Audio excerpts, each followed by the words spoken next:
దేశంలో మూడో దశ ఓటర్ల జాబితా ప్రత్యేక సమగ్ర సవరణకు ఈసీ ప్రకటించింది. ఏపీ, తెలంగాణ సహా మొత్తం 16 రాష్ట్రాలు, 3 కేంద్రపాలిత ప్రాంతాల్లో ఎస్ఐఆర్ చేపట్టబోతోంది ఈసీ.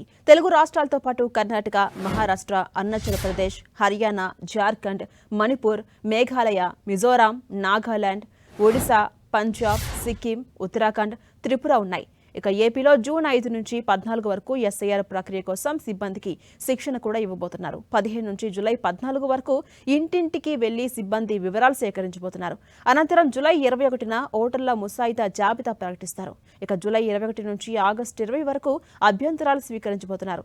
సెప్టెంబర్ 22న తుది ఓటర్ జాబితా ప్రకటిస్తారు. ఇటు తెలంగాణలో జూన్ 15 నుంచి 24 వరకు సిబ్బందికి శిక్షణా తరగతులుంటాయి.